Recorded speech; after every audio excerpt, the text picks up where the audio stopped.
The blade comes down. Kang Jae-shin's head falls from his shoulders before he can even curse the Emperor's name. General Yoon Tae-sung watches with a smile, wiping blood from his ceremonial sword. Our boy was the Empire's deadliest shadow, a ghost who slit throats for the throne. And this is his reward. On whispered order from Emperor So-hyun-moo, and the Empire's most loyal blade becomes a public spectacle. The crowd in the square doesn't cheer. They don't boo either.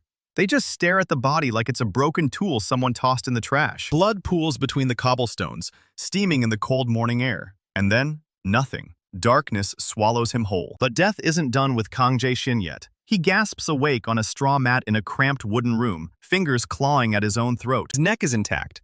His hands are smaller. He's alive. And he's maybe 17 years old again. The walls are familiar. This is the assassin dormitory from his youth, before the Empire ever knew his name. He stumbles to a cracked mirror and stares at a face he hasn't seen in over a decade. Younger, sharper. But something is wrong. His tongue tingles like he's been sucking on a copper coin, and the air tastes bitter and metallic. He breathes in and feels it. A faint chemical tang drifting from the oil lamp in the corner. The oil's been cut with something cheap. Something mildly toxic, and he can sense it. Not smell it, sense it. Like his body's running an inventory of every poison in the room without asking permission. He clenches his fist and watches a faint green shimmer flicker across his knuckles. That's new. That's very new. A rat scuttles across the floorboards, fat and fearless. Jae-shin's eyes lock onto it. He doesn't think. He just acts. His palm hovers over a crust of bread on the floor, and he wills something into it. Some part of that green shimmer bleeding from his skin. The bread darkens, just slightly, like it's been dipped in week-old wine. The rat sniffs it once, takes a bite. 3 seconds later, it convulses and flops onto its side, legs twitching until they stop completely. Dead. Just like that. Our boy stares at his own hand like it belongs to someone else. He didn't touch the bread. He didn't mix anything into it. He just wanted it to be poison, and it was. Green glow fades, and a dull ache creeps up his forearm. Veins darkening beneath the skin for a few heartbeats before clearing again. Nothing permanent, just a whisper of strain. He can work with that. Jae-shin sits back on the mat and lets the memories flood in. The old ones, from the life he just finished living. He was the Empire's finest instrument. 23 confirmed high-value kills, a record no other shadow agent ever touched. He slit the throat of a duke mid-prayer and poisoned a general's bath salts so smoothly the man's own physician ruled it a stroke. He did everything the Emperor asked, and when the Emperor decided he knew too much, General Yoon Tae-sung carved him up in front of a crowd like a festival pig. The betrayal stings worse than the blade. Emperor Seo-hyun-moo didn't just kill him, he unmade him, turned the Empire's most feared weapon into a cautionary tale for anyone dumb enough to trust the throne. But now the throne's going to learn what happens when you throw away a blade without checking if it's really broken. Jae-shin flexes his fingers, and the green shimmer answers. He's not just back, he's carrying something the Empire banned centuries ago, poison magic, the forbidden art, and he's going to use it to tear down everything So-hyun-moo built. The thought almost makes him smile. He's still sitting there when the door creaks open. A figure steps through, masked, cloaked in black silk, the Imperial hawk stitched in silver thread over the heart. Imperial agent. Cleanup crew. The Empire always sends someone to wipe the board after a purge, and apparently this guy drew the short straw to check the dormitory for loose ends. The agent sees Jae-shin sitting upright and freezes for half a second. That half second is enough. Our boy's hand twitches toward his sleeve, where a thin needle rests in a hidden seam. A trick he learned in this exact dormitory a lifetime ago. Needle was always dipped in rat poison, just enough to slow a pursuer if he needed to run. Now he channels the green shimmer into it. The metal darkens to obsidian black. He flicks his wrist. The needle lodges in the agent's throat before the man can draw breath to shout. The agent claws at his neck, eyes bulging. Then his body starts to dissolve. Purple smoke rises from his skin. Not fire, not ash, just unraveling. Like his flesh is forgetting how to hold its shape. 10 seconds later, there's nothing left. No body, no blood, just a pile of black silk robes on the floor, and a faint chemical smell drifting toward the window. Jae-shin stares at the empty robes. He expected a corpse.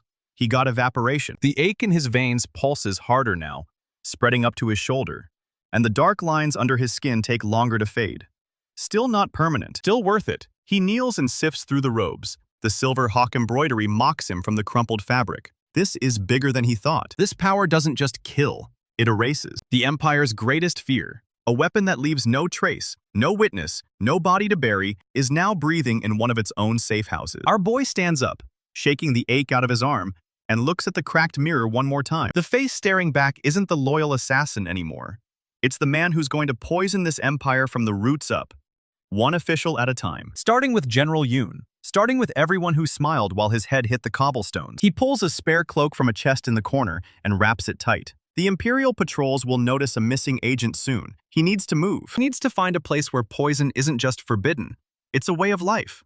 The poison swamp. He's heard the rumors since he was a trainee. A reclusive master lives out there, someone who knows things the Empire tried to burn out of history. If he's going to sharpen this power into a real weapon, that's where he has to go. The green shimmer dances across his knuckles one last time. Then he steps through the door and vanishes into the pre-dawn dark. The hunt is on. The green shimmer is the only light he carries now. Jae-shin moves through the pre-dawn dark like a man who spent his first life living in shadows. Which he did. The forest outside the dormitory is dense and damp, all twisted roots and low-hanging branches. He knows these woods. The Empire trained him here as a boy, tracking, trapping, killing small animals with his bare hands. Now he's the thing being hunted. He keeps low and fast, cloak pulled tight. Imperial patrols run the main road at intervals. He avoids it entirely. Cutting through a ravine, the instructors never showed the recruits. That was his secret back then too. Lessons your teachers don't know about are the ones that keep you alive.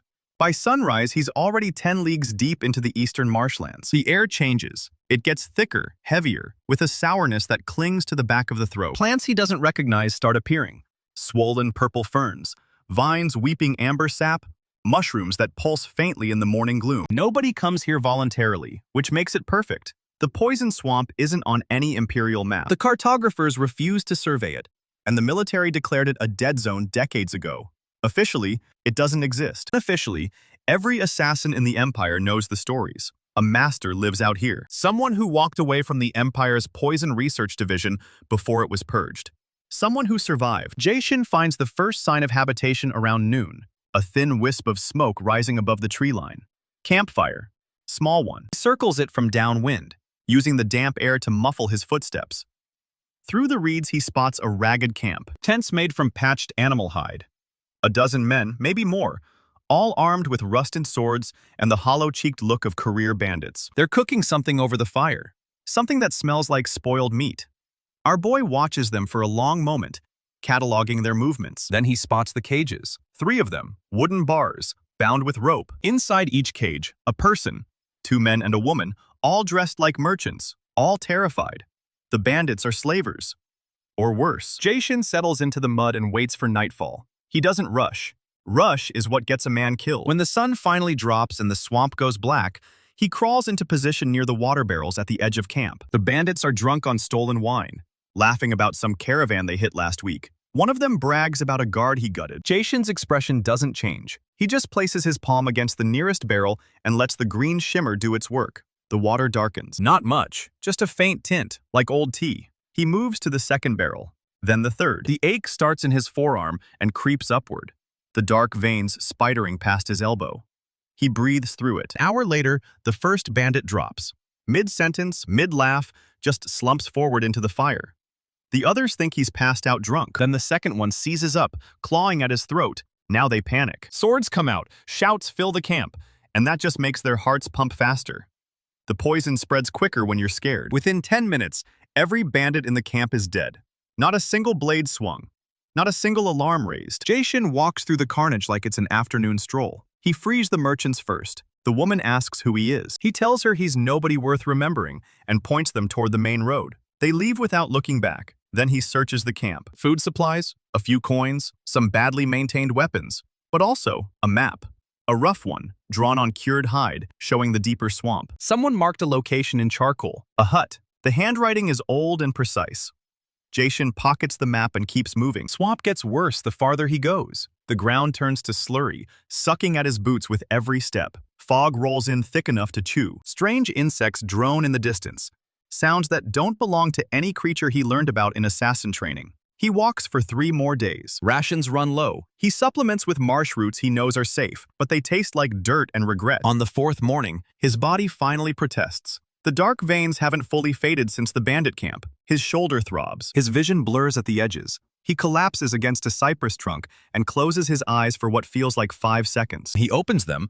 A blade is at his throat. The man holding it is ancient, 60 at least, maybe 70, with a face like cracked leather and eyes the color of old amber. His robes are stained with substances Jae-shin can't identify, and his fingers are wrapped in linen strips soaked in something acrid. Master Cho Yeon-woo. It has to be. The old man says nothing. He just studies Jae-shin like a specimen pinned to a board. Then he presses a thumb against our boy's neck, right where the veins have gone dark. Jae-shin doesn't flinch. Cho pulls his hand back and examines the faint green residue on his thumb. He licks it.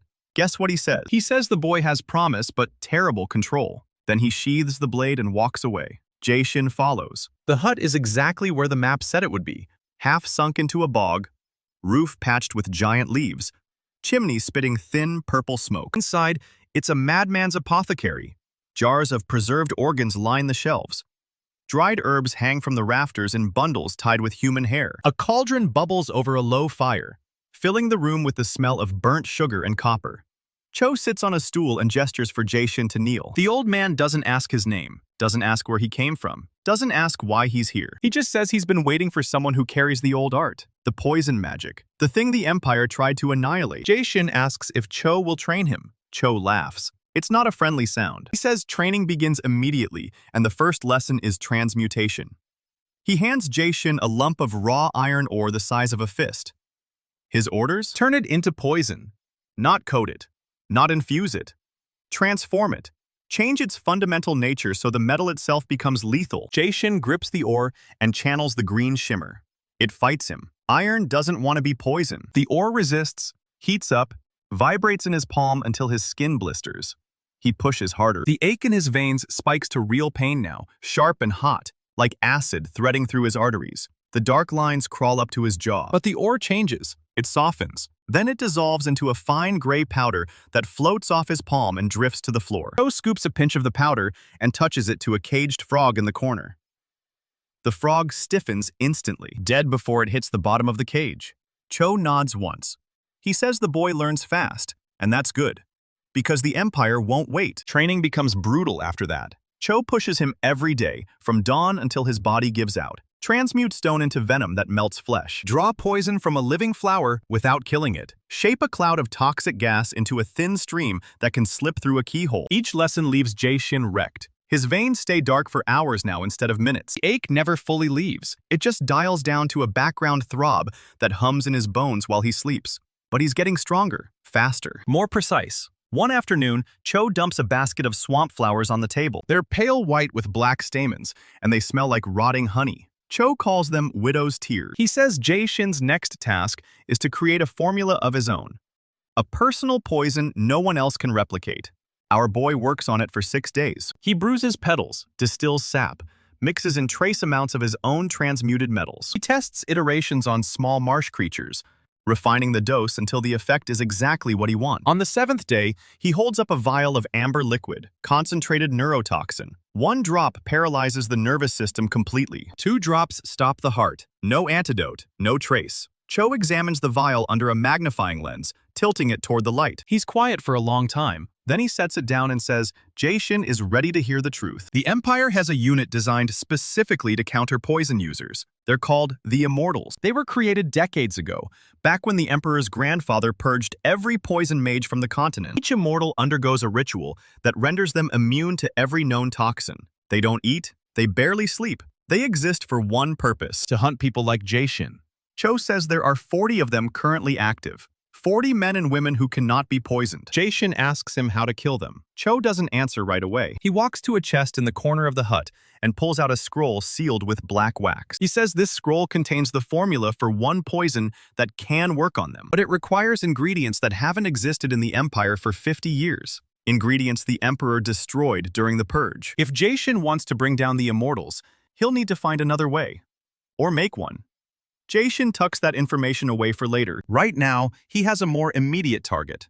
General Yoon Tae-sung, the man who swung the blade. The man who smiled while our boy's blood soaked the cobblestones. He tells Cho he's leaving the swamp.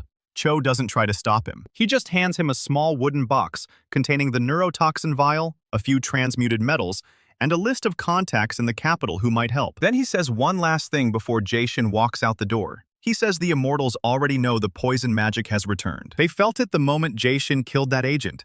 They're searching, and they don't get tired. Our boy pulls his cloak tight and steps back into the marsh. The capital is 3 weeks east. He'll need a plan to get close to Yoon. Something subtle, something the general won't see coming. A slow-acting poison delivered through a rare fruit, maybe. Yoon is famous for his imported delicacies. He has a fruit vendor who supplies him weekly. If Jae-shin can intercept that shipment, he can coat a single persimmon with a compound that takes 72 hours to activate. By the time Yoon feels the first symptom, our boy will be long gone. And the doctor will call it a stroke. Just like the old days. Just like every other man the Empire buried without knowing who killed him. The green shimmer dances across his knuckles as he walks. The hunt is on. He swaps his swamp rags for a plain cotton robe and a healer's satchel packed with harmless herbs. A straw hat shades his face, and a strip of cloth wraps his forearms to hide the dark veins. Nobody stops a traveling medicine seller at the eastern gate. The guards are too bored to care, and the herbalist act is old as dirt, so it still works. Jae-shin drifts into the capital like smoke through a cracked shutter. He keeps his head low, his voice soft, and his eyes counting rooftops and patrol routes before he's been inside an hour. The city stinks of roasted chestnuts, horse dung, and imperial incense burning on every corner shrine. And underneath all of it, our boy sniffs the faint metallic tang of fear baked into the cobblestones. He finds a cheap inn near the merchant quarter and pays for 3 nights with a coin Cho slipped into the wooden box. The innkeeper barely glances at him before pocketing the silver. A herbalist with a country accent doesn't raise eyebrows here. Jae-shin lies on the thin mattress and breathes the city in through the cracked window. He's back. The same streets where he once walked as the Empire's blade now feel foreign and familiar all at once. But he's not here to reminisce. He's here to put a ghost in a general's cup. The first morning, he scouts Yoon's estate from the public gardens across the avenue. It's a fortress pretending to be a mansion. Stone walls high enough to break a neck climbing them, and 2 guards at every visible entrance. Trolls sweep the perimeter every 20 minutes like clockwork. Our boy watches them come and go for 3 hours straight. He notes the shift changes, the blind spots near the eastern servants' gate, and the single guard who always lingers to smoke behind the hedge. That one gets a mental mark as a possible weak link. Then Jae-shin shifts his attention to the man himself. General Yoon Tae-sung exits the mansion at the 9th bell every morning without fail. He doesn't walk like a soldier expecting an ambush. He strolls, chest puffed, silk robes billowing, a carved jade pendant bouncing against his belly like a trophy. Jae-shin's knuckles itch. The green shimmer stirs beneath the cloth wraps, but he breathes it down. Not yet. He follows at a distance as Yoon makes his way to a tea house 3 streets over.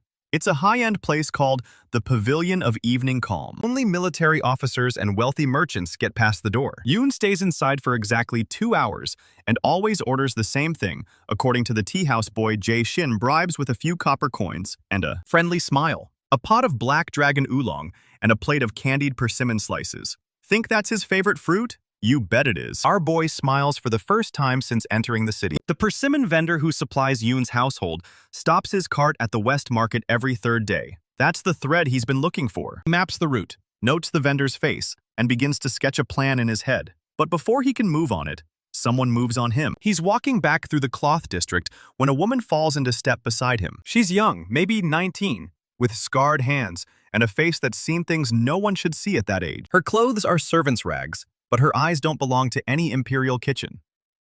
She doesn't introduce herself. She just speaks in a low, flat voice that cuts through the market noise like a blade through silk. She says she knows what he is. Jae-shin doesn't break stride. He doesn't flinch. But his fingers curl slightly, and the green shimmer pulses once beneath the wraps. Woman, Lee Soo-ah, she'll be called, but not yet, says she's not here to threaten him. She says she wants the same thing he does. She wants the Empire to bleed. They duck into a quiet alley behind a collapsed storehouse, where the only witnesses are rats and a moldering stack of grain sacks. Jae-shin doesn't let her get close. He keeps 3 paces between them and asks the obvious question with his posture, if not his words. How does she know what he is? Soo-ah pulls back the sleeve of her tunic and shows him the inside of her forearm. A web of purplish scars twists from wrist to elbow. Needle marks.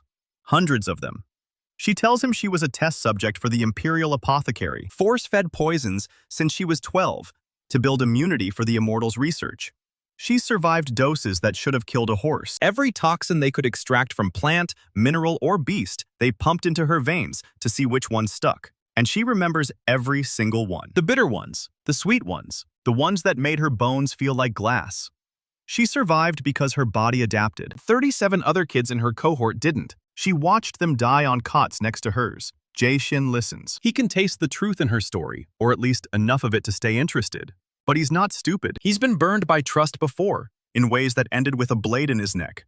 So he tests her. He reaches into his satchel and pulls out a small glass vial of something he mixed on the road. It's not the neurotoxin. That's too valuable to waste on a test. This is a mild paralytic, made from swamp lichen and crushed millipede carapace. He hands it to her and tells her to use it on the guard who smokes behind the hedge at the eastern servants' gate. Not to kill him, just to drop him long enough to prove she's serious. If she's caught, she dies. If she betrays him, he vanishes. Soo-ah takes the vial without a flicker of hesitation. She tucks it into her sleeve and walks out of the alley like she's just finished a shopping errand. Our boy watches her go. Then he climbs to a rooftop across from the mansion and settles in to observe. The sun sinks behind the city walls, and the patrols light their lanterns. Soo-ah appears near the eastern gate, dressed as a kitchen maid, carrying a basket of vegetable scraps. She moves like someone who snuck past Imperial eyes 100 times before. She finds the guard right where Jae-shin said he'd be. He's leaning against the hedge, puffing smoke into the evening air. He barely glances at her until she trips and spills a few turnip peels at his feet. He bends to help just like a fool. And in that moment, Soo-ah uncorks the vial with her thumb and flicks a single drop onto the back of his neck. It doesn't make a sound. The guard stiffens mid-motion. His eyes glaze over, and his cigarette falls from his lips. He crumples sideways into the hedge and lies there breathing but utterly still. She doesn't run. She calmly collects the spilled peels, straightens her basket, and walks away through the servants' gate like nothing happened. Jae-shin exhales slowly from the rooftop. He's impressed, despite himself. He meets her an hour later in the back room of a wine shop whose owner owes Cho a favor from decades ago. Soo-ah sits across from him with her hands folded in her lap and her expression perfectly calm. She says the guard will wake up in an hour with a headache and no memory of what hit him. That's enough for our boy. He tells her she's in. He tells her he needs access to the palace kitchens or the supply routes to Yoon's household. She says she can get both. She's worked in the Imperial Palace for 3 years. She cleans dishes, scrubs floors, and goes unnoticed by everyone because that's exactly how she wants it. She knows the shift schedules, the delivery gates, the guards who can be bribed and the ones who can't. Jae-shin outlines the plan. He'll tamper with Yoon's persimmon delivery before it reaches the general's table.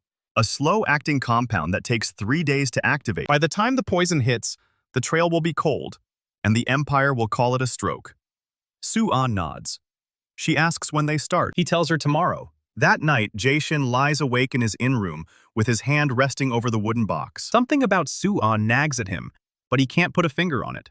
She passed the test. She bled the right stories. But there's a stillness in her eyes that feels practiced, like a blade waiting behind a curtain.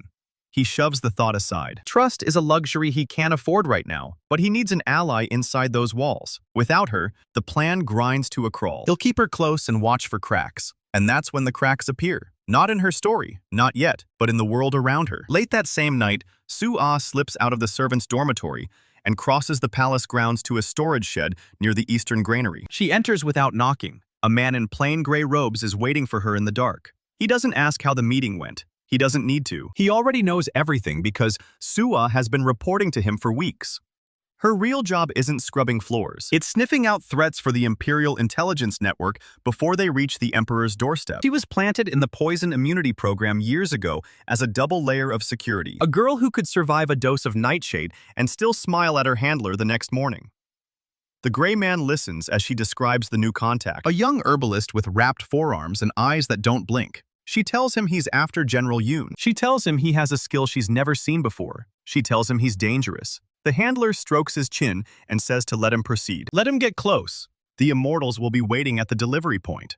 They want to catch this one alive if possible. If not, they'll bring back a body. Soo-ah bows her head and slips out into the night. Her face is blank, completely unreadable. And somewhere across the city, our boy sleeps with one hand on his satchel and the green shimmer faintly pulsing along his veins. He dreams of persimmons. The hunt is on, but the hunter is being hunted right back, and the trap hasn't even closed yet. The next evening, Jae-shin wraps his forearms in fresh linen strips and slips out of the inn.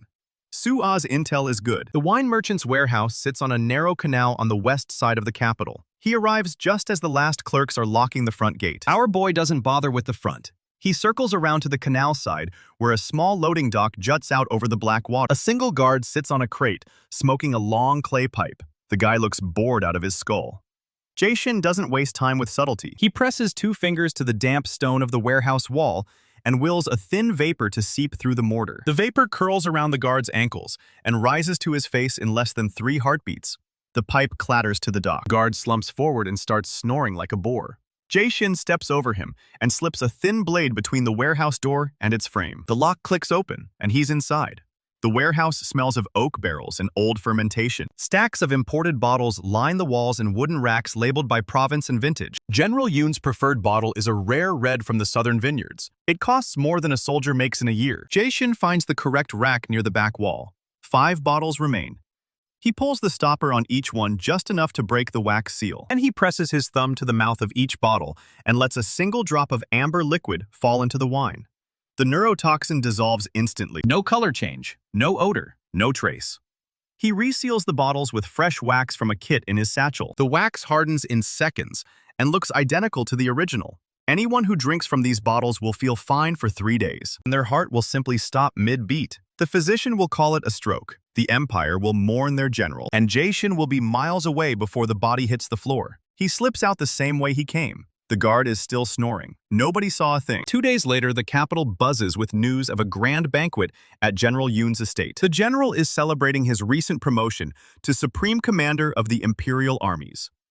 Every noble in the city is invited. Soo-ah confirms the details through a kitchen maid who works in Yoon's household. The wine delivery is scheduled for the morning of the banquet. 6 crates of imported liquor, including the 5 bottles from the Western warehouse. Jae-shin watches from a tea house across the street as the delivery cart rolls through Yoon's main gate. The crates are unloaded by servants and carried straight to the wine cellar. He orders a cup of cheap barley tea and waits. That evening, torches blaze in the mansion courtyard. Nobles arrive in silk robes and gilded carriages. Guards line the walls and patrol the garden paths.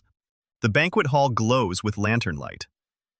Jae-shin doesn't need to be inside. He just needs to know when the bottle is opened. He gets his answer around the 3rd hour of the feast. A servant rushes out of the hall and stumbles down the steps toward the guard barracks. His face is white as milk. Soldiers scramble. Shouts echo from inside the mansion. Then the screaming starts. The banquet hall erupts into chaos. Guests flee through the garden, trampling flower beds and knocking over decorative urns. Guards seal every exit. Nobody gets in. Nobody gets out. Our boy watches from a rooftop 3 buildings away. He counts the minutes. 10 minutes pass. Then 20. Then a herald in imperial livery gallops through the main gate and dismounts at a dead run. Whatever is happening inside that hall, the Empire is taking it very seriously. And that's exactly what Jae-shin wanted. He slips down from the roof and melts into the darkened streets. The plan worked. General Yoon Tae-sung drank the poisoned wine in front of 200 witnesses. By midnight, the rumor is already spreading through the city's underground networks. The Supreme Commander collapsed mid-toast. He seized up and hit the table face first. His skin turned gray and his breathing stopped before the physician could even reach his side. The official story won't be announced until morning, but every servant who fled the hall is already talking. The general is dead. The military is headless, and nobody has any idea how it happened, but the retaliation is fast. Soo-ah doesn't make it out. She tries to leave the palace through the servants' gate, the same way she did a dozen times before. This time, there are 4 guards waiting for her. They don't ask questions. They seize her by the arms and drag her to a stone chamber beneath the Imperial Guard headquarters. The room has 1 chair, 1 table, and a brazier full of hot irons. The man in gray robes is already there. He doesn't look angry. He looks curious. He asks her about the herbalist, about the meeting in the alley, about the vial she carried and the drop she flicked onto the guard's neck. Soo-ah holds out for the first hour. She's tough. Years of poison immunity training gave her a tolerance for pain that would break most people. The gray man isn't using poison. He's using hot iron and sharp steel. By the 2nd hour, she's screaming. By the 3rd hour, she's talking. She gives them everything. The herbalist's description, his wrapped forearms, his strange green shimmer, his obsession with General Yoon, his plan to tamper with the persimmon delivery before she suggested the wine route instead. The gray man writes it all down in a small leather-bound book. Then he sends a runner to the Immortals compound with a single message. The poison user is in the capital. He's young, he's skilled, and he's hunting high-ranking military officers. The hunter just became the hunted. Jae-shin learns about the manhunt from a panicked wine shop owner who owes Cho a favor. The old man pounds on the inn door an hour before dawn. He says Imperial soldiers are searching every building in the merchant quarter. They have a description. A young man with wrapped forearms and dark eyes. They're offering a reward of 500 gold coins for information. 10,000 for a capture. Our boy doesn't waste time. He gathers his satchel and the wooden box and slips out the back window before the soldiers reach the inn. Climbs to the rooftops and watches as the search spreads through the streets below. Torches bob through the alleys. Guards kick in doors and drag people into the street. A cobbler who fits the rough description gets beaten bloody before the soldiers realize he's 50 years old and missing 3 fingers. They leave him in the gutter and move on.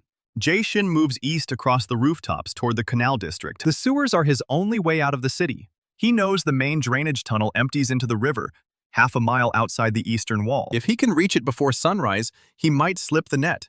He drops into an alley and runs. The eastern gate is sealed. Guards patrol the wall with crossbows and torches. Jae-shin finds the sewer entrance behind a butcher's shop near the canal. The grate is rusted but solid. He doesn't have time to pry it loose, so he presses both palms to the iron and wills poison into the metal. Green shimmer spreads through his hands and into the grate. The iron corrodes in seconds. It crumbles to orange dust, and he drops into the tunnel below. The sewer stinks of rot and old blood from the butcher's shop. Water runs ankle-deep in black. He wades forward into the dark. Behind him, a shout goes up. Someone saw the grate dissolve. Boots pound on the stone above. A crossbow bolt splashes into the water 2 feet from his shoulder. Jae-shin doesn't look back. He runs. Tunnel slopes downward, and the water deepens to his knees. The darkness is total. He navigates by touch, running one hand along the slimy wall. The soldiers don't follow him in. They know the sewers are a death trap if you don't know the tunnels, but they seal every exit they can find. Jae-shin walks for 2 hours through the black water. His veins ache from the iron corrosion. The dark lines spread up past his elbows. He ignores the pain. He's had worse. By the time he reaches the outflow grate at the river's edge, the sun is rising. He pushes through the rusted bars and drags himself onto the muddy bank. The city wall looms behind him. Smoke rises from a dozen search fires inside the gates. He's out, but the Empire knows his face now, and they're not going to stop. Back inside the palace, the Emperor himself descends into the stone chamber beneath the guard headquarters. So Hyun-moo wears plain robes tonight. No crown, no retinue, just 2 immortals flanking him in black armor. He sits across from Soo-ah and studies her for a long moment. She's chained to the chair. Her arms are burned. Her face is bruised. She's barely conscious, but her eyes still track him. The Emperor smiles. He tells her she did well. She identified a threat before it reached his doorstep. That's exactly what she was trained to do. Then he offers her a deal. She can die slowly in this stone room, or she can become an official pawn in his intelligence network, a known asset with a handler and a stipend, and a bed in the palace servants' wing. She'll keep her ears open. She'll report everything she hears, and she'll never speak of the herbalist again except to the gray man. Soo-ah licks her cracked lips and asks what happens to the poison user. The Emperor tells her the truth. The Immortals will catch him. They'll study his power. Then they'll kill him and burn the body. She nods once. She says she accepts. The chains are removed, and a physician is summoned to tend her wounds. Jae-shin doesn't know any of this yet. He's hiding in a drainage ditch 3 miles east of the capital. His clothes are soaked in sewer filth. His arms ache down to the bone. But he's alive. He watches the road for patrols and pieces together what happened. Yoon is dead. The military is scrambling. Soo-ah is either captured or dead, and the Empire just mobilized its entire security apparatus to find one 17-year-old poison user from a swamp. He should be terrified. Instead, he feels something cold and sharp settle into his chest. Not fear, confirmation. The Empire is afraid of him. They should be. He waits until dark, and then moves east toward the swamp. He needs Cho. He needs rest. He needs to plan the next strike. The game just got bigger. 3 days later, he stumbles out of the marsh and into Cho's clearing. His boots are rotten. His arms hang like dead weight. The dark lines have crawled past his shoulders and up his neck. He collapses face first into the mud 10 feet from the hut. Cho finds him there an hour later. The old master just clicks his tongue and drags him inside by the collar. He mutters that the boy has no sense of self-preservation. Then he presses a wad of cold moss against Jae-shin's throat. The moss smells like burnt sugar and old copper. It sizzles against the skin. The dark veins recede from Jae-shin's neck within minutes. Slowly, they pull back down his arms like eels retreating into a cave. The ache doesn't vanish, but it shrinks into something a man can sleep through. Our boy sleeps for 2 straight days. When he wakes, Cho is roasting a swamp hare over the fire. He looks at Jae-shin's arms and says the corrosion was sloppy. Sloppy work gets you killed. Jae-shin doesn't argue.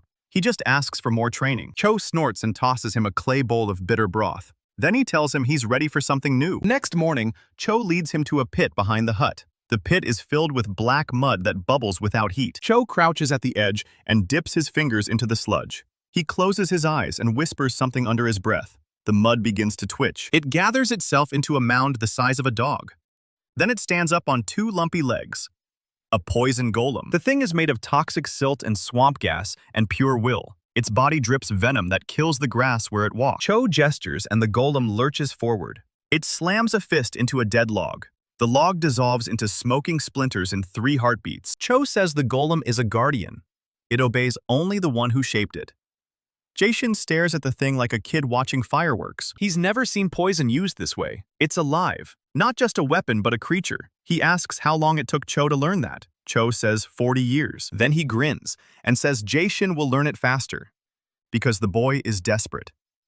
Desperation is a better teacher than patience. Cho tells him to start small. He says the next technique is far more dangerous than a golem. He points at Jae-shin's chest. Blood infusion. The boy's own blood needs to become a venom. Jae-shin frowns. He already has poison in his body from the transmutation. Cho shakes his head. That's external residue. This time the magic has to live inside his veins permanently. The process takes a week. Cho mixes a paste from crushed nightshade petals and a drop of Jae-shin's blood. He rubs it into the cut on the boy's palm each morning. Jae-shin sits in the hut with his eyes squeezed shut. He forces the poison magic inward instead of out. The green shimmer crawls across his knuckles. Then it sinks beneath the skin. The ache spreads through his whole frame like a slow burn. By the 4th day, his blood turns faintly green. When Cho nicks his own thumb and touches Jae-shin's blood to the wound, the old man's finger goes numb instantly. Good. He says it will get stronger. Jae-shin's veins stay dark for hours after each session. But now the poison is part of him. He's a walking hazard. Anyone who cuts him will regret it. Cho calls it the blood of thorns. It's one of the oldest techniques of the Swamp Masters. No other poison user has mastered it in 100 years. Our boy is the first, and he's only 17. Guess what happens when he uses it? Turns out even a drop on a blade doubles the kill speed. Next, Cho brings out a glass jar full of gray vapor. He asks Jae-shin if he knows what happens when poison gas meets a living soul. It chases heat. Jae-shin understands immediately. A poison that hunts. Cho tells him to unstopper the jar and focus his power. Jae-shin does. Vapor doesn't just drift. It rises and holds shape. It moves toward Cho's hand despite the breeze. He works on it for 3 more days, mixing compounds from the swamp's deepest vents. He creates a thin, pale mist that clings to the ground. Then he learns to shape it into tendrils. The tendrils seek body heat like snakes tracking a mouse. He tests them on a captured swamp rat. The mist coils around the rat, and the animal goes stiff before it can squeak. He calls it Specter Venom. It can blind a man in seconds. It can find enemies in total darkness. And it doesn't need him to aim. He just releases it and lets the warmth of living bodies pull it in. Cho watches the demonstration and actually smiles. He says the boy has surpassed every student he's ever trained, but he also warns him that the Empire has counters for even this. The warning comes true faster than anyone expects. 4 days later, Jae-shin is gathering swamp herbs near the eastern ridge. His poison senses spike hard. Something human moves through the marsh. Not a merchant, not a bandit. The footfalls are too quiet. There are 5 of them. He melts back into the reeds and watches. A squad of men in black lamellar armor step into the clearing. Their faces are covered with leather masks. Silver studs run along their gauntlets. Nightblades, the Empire's elite assassins. They move like ghosts, and they're carrying vials of clear liquid on their belts. Jae-shin knows what those are, neutralizing agents. They make standard poison useless against them. He's seen them in the old intelligence reports. These men are trained to hunt poison users, and they found him. He doesn't wait. He pulls a clay sphere from his satchel and hurls it at their feet. The sphere shatters and releases a cloud of black smoke. A normal man would choke in 2 breaths. The Nightblades walk through it without flinching. One of them flicks a dart out of a wrist launcher. Dart whistles past Jae-shin's ear and thuds into a tree. The wood around it begins to rot. These guys aren't messing around. Jae-shin retreats deeper into the swamp. He thinks he can outrun them in terrain he knows, but the Nightblades have been tracking him for days. They cut him off at the bend of the creek. 2 of them close in from the north. The other 3 circle behind. He's boxed in. He tries a standard nerve agent. He flings a handful of green powder directly into the lead assassin's face. The man just shakes his head. Nothing. Even his eyes don't water. Jae-shin sees the neutralizer glowing faintly around their masks. Their immunity is absolute. So he switches to the new stuff. He yanks the Specter Venom jar from his satchel and smashes it on the ground. The pale mist pours out and rises into a low cloud. It doesn't care about armor. It doesn't care about neutralizing agents. It just feels the heat of their bodies and moves. The tendrils curl up their legs and into their masks. The first assassin screams as the gas hits his eyes. The mist burns through the membranes and blinds him in 4 seconds. The second man tries to back away. Too late. The venom follows him directly. It slips into his open mouth and freezes his throat. He collapses without a sound. 2 down. But the other 3 are already on him. Blades flash. Jae-shin dodges 1 strike and takes a cut across the ribs. His poisoned blood sprays out and splashes the attacker's arm. The man howls as the skin blisters on contact. He staggers back. Jae-shin uses the opening to shove a poisoned needle into his neck. He's not immune to that. The man drops, but the remaining 2 Nightblades are on either side. One kicks Jae-shin's legs out from under him. The other raises a curved sword for the killing stroke. And then Cho is there. The old master moves faster than a man his age should be able to. He intercepts the blade with his bare forearm. The sword cuts deep to the bone. But Cho doesn't stop. He shoves his other hand against the assassin's chest. The man's armor hisses and bubbles. Poison pours straight through the lamellar and into his heart. He's dead before he hits the ground. Last Nightblade panics and lunges at Cho's back. Jae-shin snarls and yanks a root out of the mud. He wills it into a spear of solid venom. He drives it through the man's thigh. The assassin falls screaming. Jae-shin finishes him with a stomp to the skull. But the fight is over, and Cho is bleeding bad. The old man sinks to his knees. Jae-shin catches him and presses moss against the wound. It's not enough. The sword cut severed an artery. Cho's face is going pale. He grips Jae-shin's collar with his good hand. He says the boy did well, but he's out of time. He tells Jae-shin to listen carefully. The scroll he gave him earlier, the formula for the immortal killing poison. It's incomplete. The key ingredient was destroyed 50 years ago, but Cho knows a secret. The only place that ingredient still exists is inside the Imperial Palace itself. He gasps and pulls a small leather pouch from his belt. Inside is a single black seed. He presses it into Jae-shin's palm. It's cold like a chip of ice. He says to plant it in the Emperor's garden, in soil soaked with royal blood. It will bloom in 3 nights. The flower's nectar is the final component. Then Cho closes his eyes. His grip loosens. Jae-shin feels the old man's pulse stop. He sits there in the mud for a long time. The swamp is silent except for the drip of blood into the water. When he finally stands, he digs a grave with his bare hands. He buries Cho under the roots of the old cypress. He doesn't say anything. There's nothing to say. The Nightblade's bodies are already dissolving from the Specter Venom. He strips them of their neutralizer vials. He takes their darts and their masks. Maybe he can study them. Maybe he can figure out how to beat the next wave. He knows there will be more. The Empire won't stop now. He looks at the black seed in his hand. It weighs nothing, but it feels heavier than a boulder. He has to go back to the capital. He has to plant this seed inside the palace itself. It's the most insane thing he's ever tried, but it's the only way. He shoulders his satchel and walks out of the swamp. His arms still ache. His blood still burns. But he's not just a fugitive anymore. He's got a weapon that can kill immortals. He's got a mentor's final gift. He's got a target that just got a whole lot more personal. The Emperor took his first life. Now he's taken his teacher. Seo Hyun-moo has no idea what's coming for him. And trust me, when our boy plants that seed in the royal garden, the petals that open won't be flowers. They'll be a promise. The herald's voice carries across the market square like a death knell. Every head turns toward the Imperial platform. The man unrolls a scroll stamped with the Emperor's own seal. He reads it in a flat monotone that somehow makes the words even worse. Effective immediately, all alchemists, herbalists, and healers are to be detained for questioning. Anyone caught practicing the healing arts without direct Imperial authorization will be executed on sight. The crowd goes dead silent. A woman clutching a bundle of dried herbs drops it like it's on fire. She's not fast enough.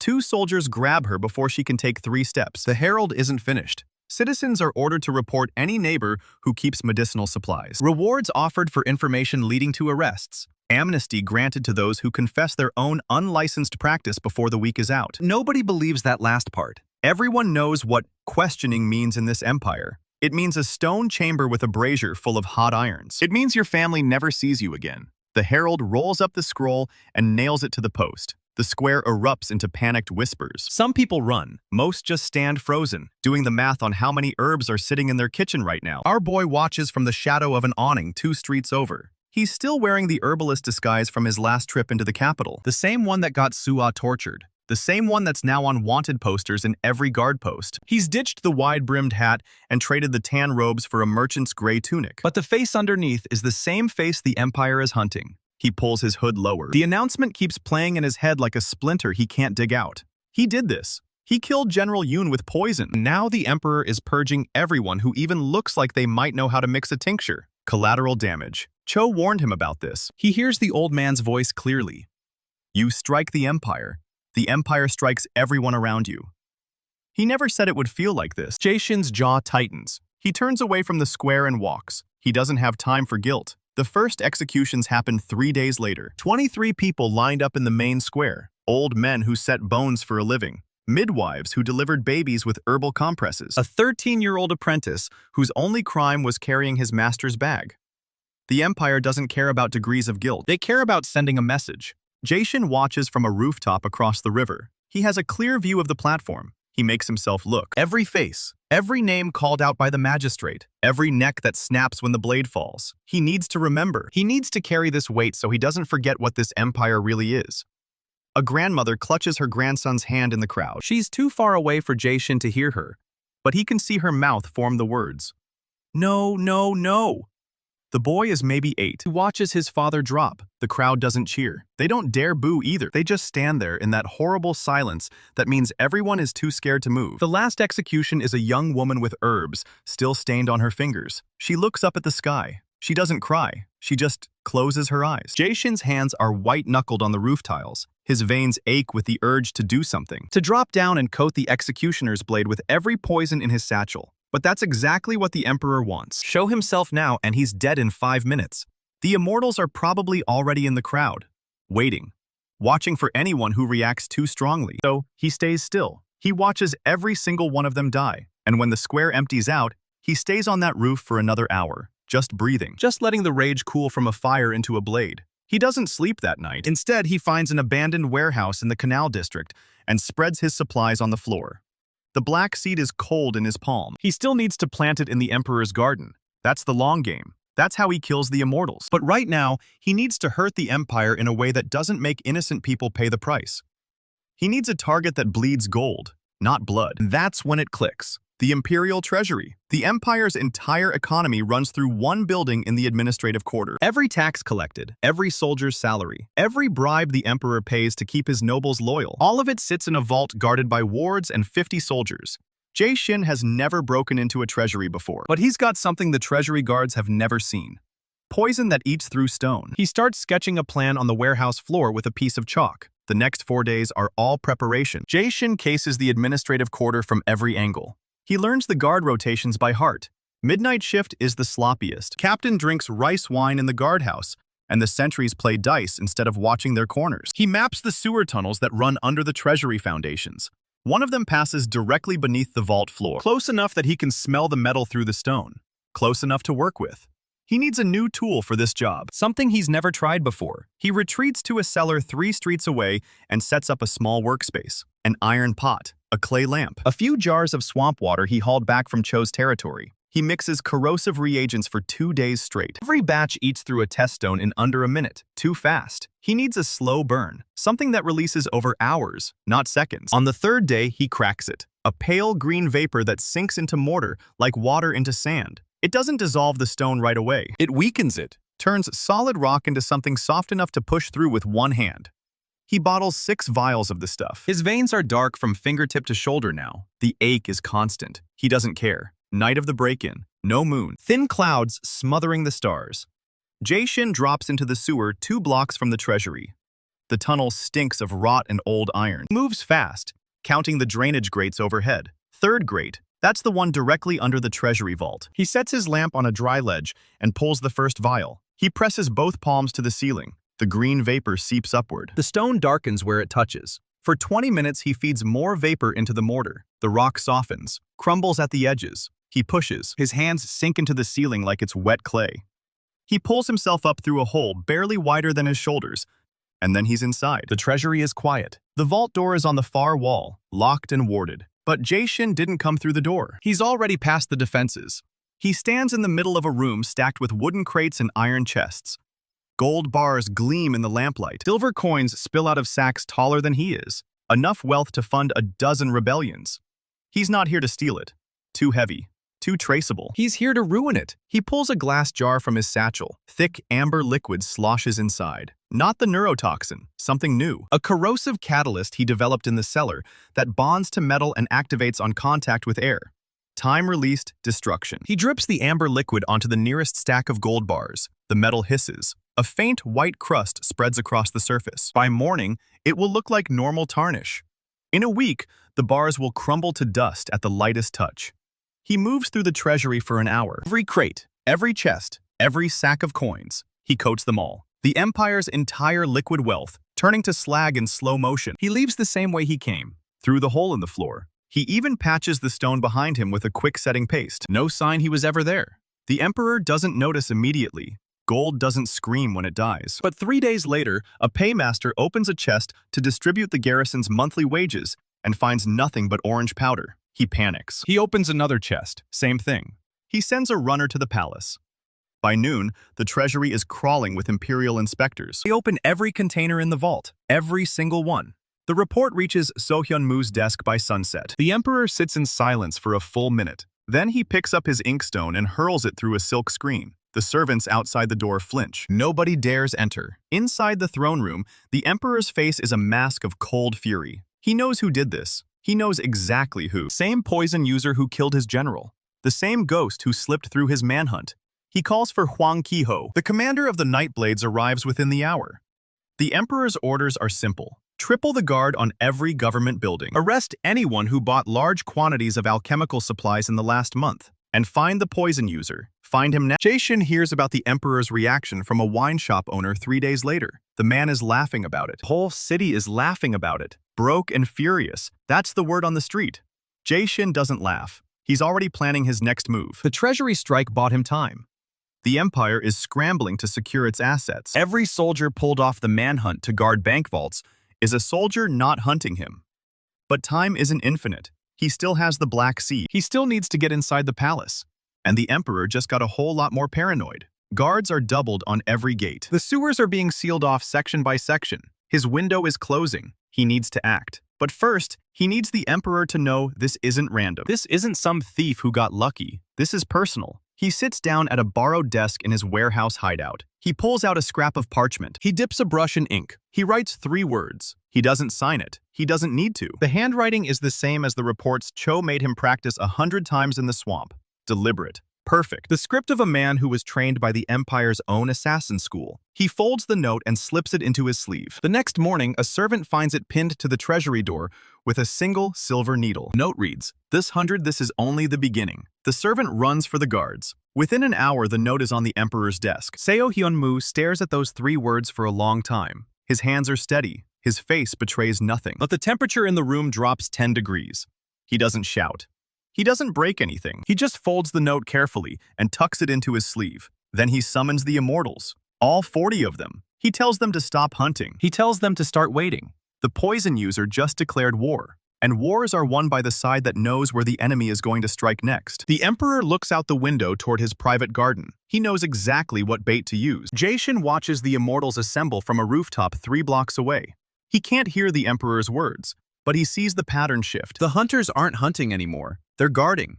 They're circling the palace like a wall of living shields. And that's when Jae-shin realizes something cold and certain. The Emperor knows he's coming for the garden. He doesn't know why. He doesn't know about the seed. But he knows the palace is the next target. The window just got a whole lot smaller. Jae-shin counts the Immortals one by one. 38 visible inside the outer walls. 2 unaccounted for, probably in the garden itself. He tucks the black seed deeper into his satchel. He's going to need a bigger distraction, and he knows exactly where to find one. He needs a servant's face.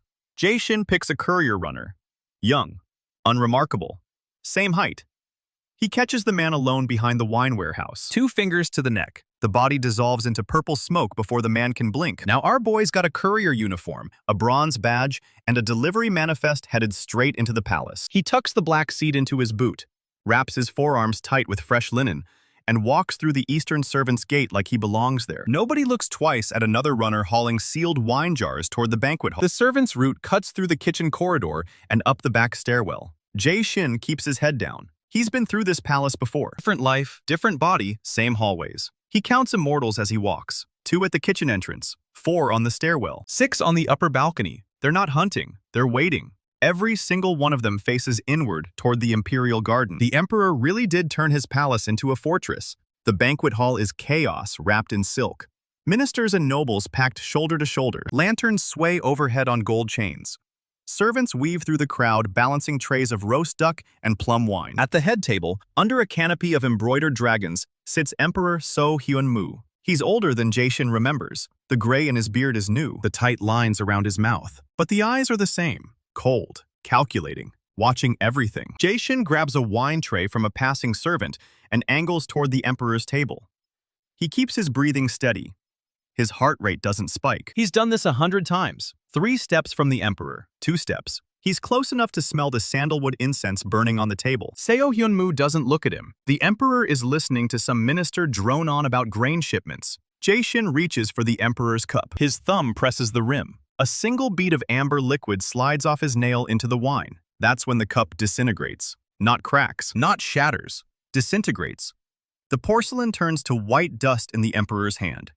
And behind the Emperor, a figure steps forward. Jae-shin didn't see her before. She was standing so still she might as well have been furniture. She's tall, dressed in white silk that doesn't wrinkle when she moves. Her hands are bare, no weapon, but her eyes glow. A pale gold light leaks from her pupils like lantern oil. She stares straight at Jae-shin.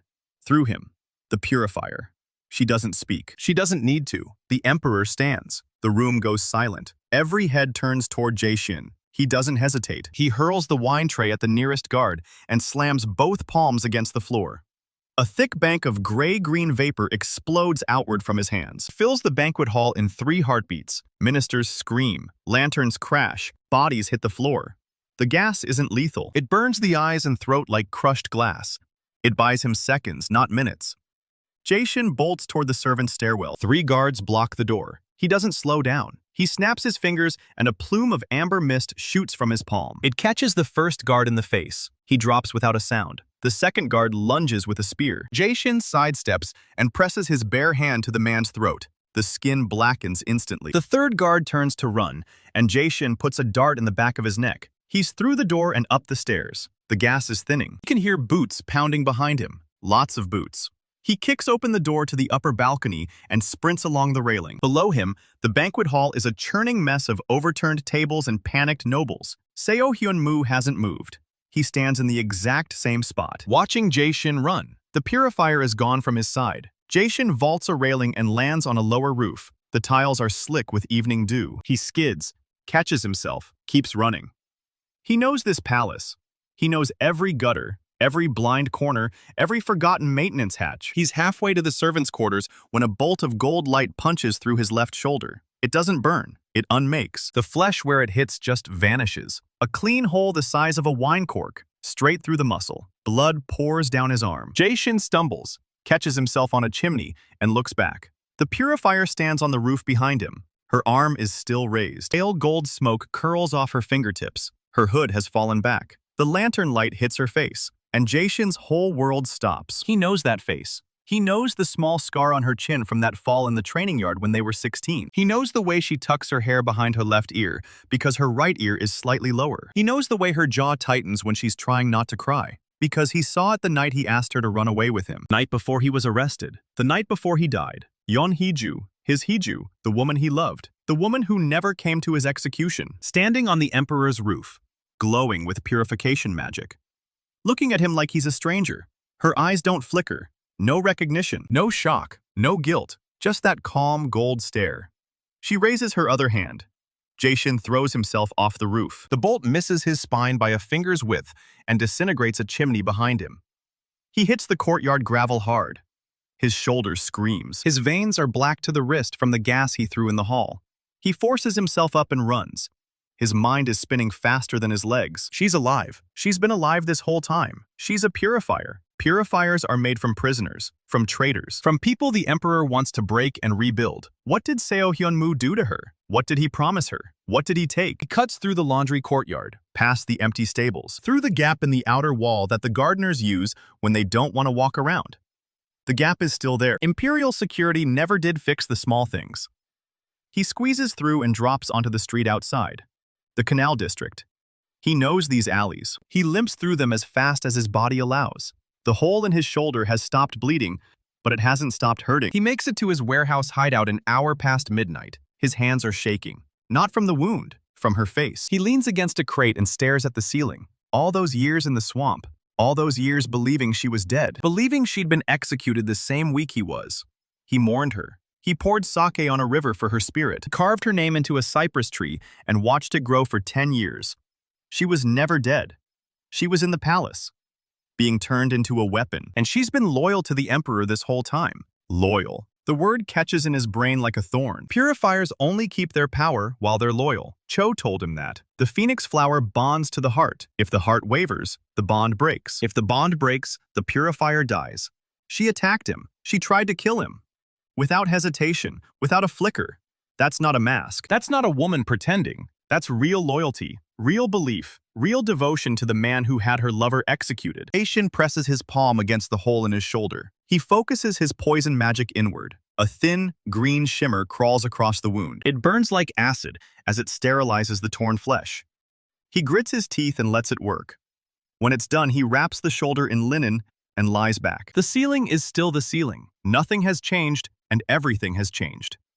He remembers the last conversation they had, the night before his arrest. He'd begged her to leave the capital with him, run north, cross the border, start over somewhere the Empire couldn't reach them. She'd said no. She'd said she had a duty, her family, her position. She couldn't just throw it all away. He'd been angry. He'd stormed out. The next morning he was in chains. He always assumed she was arrested too. But the Emperor had swept up everyone connected to him. He never considered she might have been the connection, that she might have told them where he was, that she might have traded his life for her own. The ceiling doesn't answer. Jae-shin closes his eyes. The dark lines on his arms pulse faintly. He left the palace through a gardener's hole. He has a hole in his shoulder and a black seed in his boot. He has no allies, no plan, no clear path to the garden. And the woman he loved is standing between him and his revenge. Not as a victim, as a weapon. Happy and loyal, and burning with borrowed fire. He opens his eyes. He sits up. The ceiling is still the ceiling, but he's not looking at it anymore. He pulls out the courier manifest he lifted from the servant he killed. A list of every delivery to the palace in the next week. He spreads it flat on the crate in front of him. Wine shipments, fabric shipments, rice shipments, incense shipments. And at the bottom, a notation in red ink. A delivery of soil, 50 bags, for the Imperial Garden. 3 days from now. He taps the notation with his finger. Soil for the garden, 50 bags. Delivered by laborers from the Eastern Trade Guild. Laborers who won't be screened by Immortals. Laborers who won't be checked for poison. Because who checks dirt for poison? The Emperor is waiting for an assassin. He's waiting for a shadow sliding over a wall. He's not waiting for a dirt farmer. Jae-shin folds the manifest and tucks it into his satchel. The shoulder wound throbs. His veins ache. Half his upper arm is still dark. But he's got a window now. 3 days. He needs soil. He needs to be one of those laborers. And he needs to figure out what to do about Yeon Hee-ju. She saw him. She knows he's in the capital. She'll tell the Emperor everything. Unless she already has. Unless she's standing in the throne room right now describing his face, his build, his poison. Jae-shin stares at the warehouse wall. He's been assuming he has 3 days. He might only have 3 hours. He stands, gathers his satchel, checks his remaining vials. Enough for one more fight if it comes to that. Not enough for a war. He'll move to a new hideout tonight. Somewhere the Nightblades haven't searched. Somewhere closer to the Eastern Trade Guild. 3 days. One shot. A dirt farmer with a seed in his boot, and the ghost of his lover's gold eyes burned into the back of his skull. And beneath everything else, beneath the planning and the pain and the cold calculation, a question he doesn't want to ask but can't stop hearing. Did she betray him? Did she stand in the Emperor's chamber 17 years ago and tell So Hyun-moo exactly where to find her lover on the night before his arrest? Did she trade his head for her survival? He doesn't know. He can't know. Not yet. But he's going to find out. And then he's going to decide what to do about it. The attic above the grain shop smelled like rat droppings and old flour. Our boy doesn't care about the smell. He's spread the courier manifest across a crate. 3 days until the soil delivery. 3 days until he becomes a dirt farmer. But first, he needs to understand what he's dealing with. He stares at the ceiling and replays Cho's words. The phoenix flower bonds to the heart. The power only holds while the purifier is loyal. Loyalty is the lock and the chain. If he can't break that chain, Hee-ju stays a weapon, and a weapon pointed at him. He sits up. He can't just wonder about this. He needs facts. He wraps his forearms in fresh linen. He pulls on the courier uniform. He slides the bronze badge into his belt. He leaves the attic before sunrise. The outer palace district is already awake. Street vendors push carts of steamed buns. Imperial soldiers patrol in pairs. Jae-shin keeps his head down and walks like he belongs. He isn't looking for immortals. He's looking for a different kind of target. A young purifier trainee. Someone low-ranked enough to be careless. Someone who might talk. He spots the kid at a spice stall, maybe 16 years old. White linen robes with the phoenix stitched in gold thread on the collar. The kid's eyes glint faintly in the morning light. Jae-shin follows him through the market. The kid buys a bundle of dried roots. He stops to pet a stray cat. He's completely unaware. Big mistake. The kid turns down a narrow alley toward the east wall. Jae-shin moves fast. He slaps a paralytic dart into the kid's neck. The kid crumples without a sound. Our boy drags him into a cellar beneath an abandoned tea shop. He ties the trainee to a chair with hemp rope. He crouches in front of him and waits. The kid wakes up gasping. He tries to summon his gold light, but nothing happens. Jae-shin tells him the dart suppresses magic for about an hour. The kid's eyes go wide. He asks who the hell Jae-shin is. Our boy ignores the question. He holds up a small vial of clear liquid. Just a truth loosener. One drop on the tongue and the kid will answer anything. The kid tries to spit, but Jae-shin is faster. He forces the kid's mouth open and lets the drop fall. The kid's pupils dilate. His face goes slack. Jae-shin asks about the phoenix flower bond. The kid mumbles that the flower ties the purifier's heart to the emperor's life force. If the emperor dies, every purifier dies with him. No exceptions. It's a suicide pact written in petals and blood. Jae-shin asks if there's any way to break the bond without killing the purifier. Kid blinks slowly. The truth loosener is doing its work. He says there's a ritual. The flower can be cut out of the heart with a blade blessed by the eclipse. If the cut is clean, the purifier lives. No power. Scarred. But free. Jae-shin files that information away. He asks where to find such a blade. The kid says the emperor keeps one in his private vault. Of course he does. Jae-shin asks one more question. He asks how many purifier trainees are still in training. The kid mumbles a number. Jae-shin nods. He thanks the kid for his cooperation. Then he presses his thumb to the kid's throat. A green shimmer. The kid's skin blackens. He's done in 3 heartbeats. Jae-shin leaves the body in the cellar and walks out. He buys a steamed bun from a vendor like nothing happened. The sun is fully up now. The capital is loud and bright and completely unaware. Our boy returns to the attic and stares at the manifest again. He knows what he needs to do. He needs to contact Hee-ju. The old meeting spot is a garden behind an abandoned temple in the northern district. They used to meet there 17 years ago, before the arrest, before the execution, before everything turned to ash. Jae-shin writes a single line on a scrap of rice paper, a phrase only she would recognize. Meet me where the willow bends over the dry pond. He wraps the note around a smooth stone. He walks to the temple at dusk. The willow is still there. The pond is still dry. He tosses the stone onto the bench where they used to sit. Then he leaves. He doesn't wait for a response. If she finds it, she finds it. If she brings the whole palace guard, he'll be ready. He spends the next day preparing the meeting site. The old bridge over the Jade Canal. Narrow stone with a single arch. No houses nearby. Nowhere for backup to hide. Jae-shin rigs the underside of the bridge with pressure vials. Amber liquid that turns to acid on contact with air. He buries 3 clay pots filled with specter venom under loose stones. He sets a thin wire across the bridge's entrance. Trip it and the pots shatter. The gas rises and finds body heat. Simple. Deadly. He waits. She comes at midnight. She brings 6 immortals. Jae-shin watches from a rooftop. He counts them as they walk toward the bridge. Black lamellar armor. Silver-studded gauntlets. Their eyes glow faintly in the dark. He waits until they're all on the bridge. Then he pulls the wire. The pots shatter. The specter venom rises in a gray cloud. It moves like smoke, but it's alive. It hunts. 3 immortals scream as the gas hits their faces. Their eyes go white. They claw at their own skin. 2 of them collapse and roll into the canal with a splash. The 4th one lunges toward Jae-shin, but steps on a pressure vial. Acid sprays up his leg.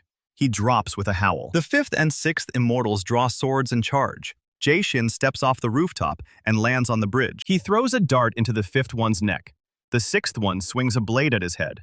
Our boy ducks and presses his palm to the immortal's chest. Green shimmer. The immortal's heart stops. He drops like a sack of rice. He turns to face Hee-ju. She's standing at the end of the bridge. Her gold eyes are steady. She hasn't moved. She's just watching him. Jae-shin straightens up. He asks her if she remembers him now. He stares at him for a long moment. Her jaw tightens. That same small scar on her chin. She tucks a strand of hair behind her left ear. She says his name, Kang Jae-shin. Her voice is flat, but her hands are shaking. He asks how long she's known he was alive. she says, since the banquet. She recognized him the moment he walked into the hall.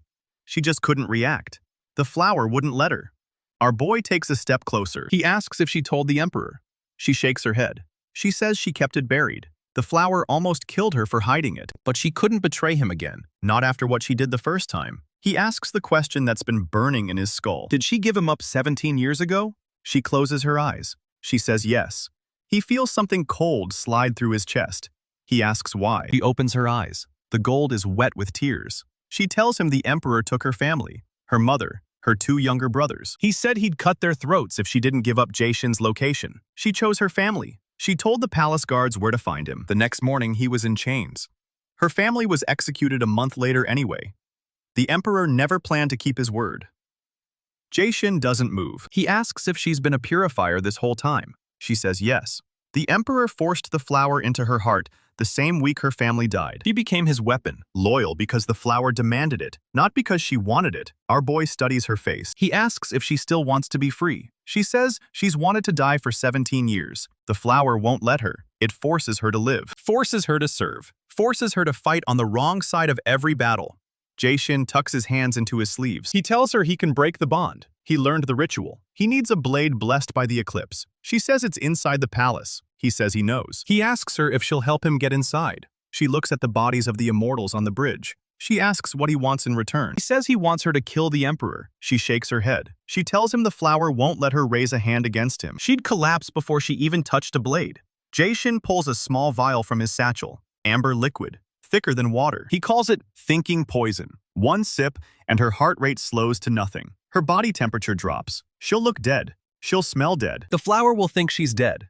It'll release the bond. She'll wake up 6 hours later. No power, scarred, free. She stares at the vial. She asks if it'll hurt. He says it'll feel like drowning, but she'll come back. She takes the vial. She tucks it into her sleeve. She asks what happens after she wakes up. Jae-shin says she walks out of the palace. She goes north. She starts over. Somewhere the Empire can't reach her. He says he'll have already killed the Emperor by then. He'll have already destroyed the flower's source. There won't be a purifier left alive. She asks if he's sure he can do it. He doesn't answer. He just looks at her. She nods. She says she'll use the thinking poison the night before he moves on the palace. She'll make sure the Emperor thinks she's dead. She'll make sure he doesn't see the blade coming. Jae-shin turns and walks off the bridge. He doesn't look back. Jae-shin slips through the midnight fog of the Canal District. His courier uniform gets him past a sleepy patrol. No one looks twice at a dead man's badge. He pushes open the heavy iron door of a riverside warehouse. Inside, oil lamps cast low orange light. A man in patched leather armor steps out of the shadows. No Jin Hyuk is built like a brick oven. Gray-streaked hair, knuckles scarred, eyes that don't blink much. He looks our boy up and down. No says he's heard the stories. The mad poison user who melted General Yoon. Jae-shin doesn't smile. He tells No he wants to burn the Empire to its roots. No grins. He's got 180 fighters hidden in the eastern hills. Farmers, blacksmiths, deserters, all hungry for payback. Jae-shin asks if they can hold a blade. No says they'll learn fast or they won't come back. He claps our boy on the shoulder like they've known each other for years. And just like that, the rebellion has a leader. The next night, a fat man in silk robes waddles through the same door. Cha Min-kyung, head of the Eastern Merchant Guild, sweating through his collar. He brings 2 bodyguards who smell of steel and cheap sake. Cha says he wants to fund the rebellion. Gold, grain, weapons, supply lines, whatever they need. No's eyebrows shoot up. He asks what a rich man wants with a peasant army. Cha Min-kyung spreads his hands and smiles. He says the emperor's new tax laws have bled his guild dry. Jae-shin studies the man's face. The smile sits too wide, the eyes too steady. But our boy nods anyway. He takes the offer. No scribbles a list. 100 crates of arrows, 40 barrels of salt pork, 20 horses. Cha barely glances at it. He says it'll be in the next shipment from the coast. No big deal. The merchant leaves a heavy purse of gold on the scarred table. No picks it up and whistles. Jae-shin pockets the purse. He still doesn't trust the fat man. 1 hour later, a scarecrow walks in. Jang Il-sung looks like he hasn't eaten in a month. His gray hair spikes in every direction. Blue sparks dance between his fingers. He claims he's a rogue sorcerer, kicked out of the Imperial Academy for blowing up a laboratory. Jae-shin asks if that's a joke. Jang snaps his fingers. A ball of fire blossoms in his palm. He tosses it into a water barrel. The barrel boils in 3 seconds. Steam shoots to the ceiling. No drops his axe in surprise. Jang says he's been waiting for a reason to torch the palace. He can shield a small group from detection wards too. Our boy gives a slow nod. This lunatic might actually be useful. Jae-shin tells him to save the fire for the real party. Jang grins wide. He says it's a date. The four of them gather around a rickety planning table. No spreads a hand-drawn map of the palace district. Patrol routes are marked in charcoal. Cha Min-kyung fills in the supply caravan schedules. Jang points out the magical tripwires on the outer walls.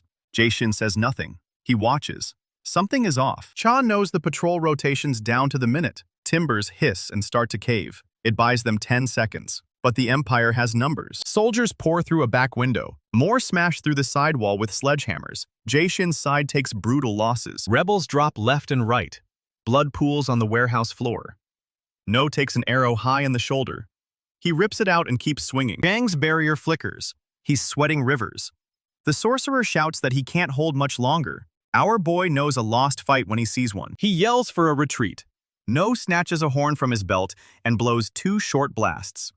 The survivors scramble. Jae-shin and Jang cover the back with one final burst of poison and fire. A green-black cloud mixes with a wall of flame. It buys the rebels 10 paces.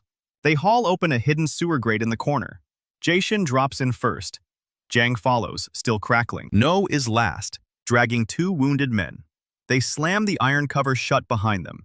The sewer is dark and stinks of rot. They move fast, boots splashing through ankle-deep muck. Behind them, the warehouse burns. By the time they emerge at the river's edge, the sun is a thin gray line on the horizon. No does a head count. 43 men left. From 180, he kicks a rock into the water and doesn't say a word. Our boy slumps against the mossy stone wall. His veins ache like they're full of ground glass. His satchel is empty. The rebellion just got hollowed out. Jang sits on a crate, hands shaking. He asks what they do now. Jae-shin looks east, toward the marshlands, toward the poison garden. He says they fall back, regroup, fortify the swamp. They'll turn that garden into a slaughterhouse. He still has a seed to plant and a palace to burn. He isn't done yet, not even close. The retreat from the capital was ugly. 43 rebels limp through the eastern marshlands. The sun climbs, and the mosquitoes come in cloud. Nobody talks. They reach the poison garden at midday. Cho's old hut still stands, roof half collapsed. Jae-shin drops his satchel on the floor. He says they have 2 days before the Empire finds them.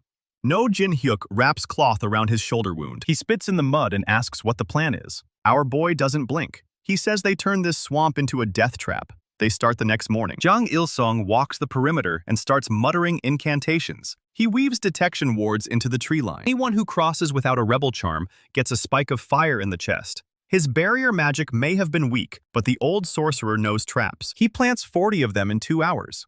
Nose fighters dig spike pits along the eastern approach.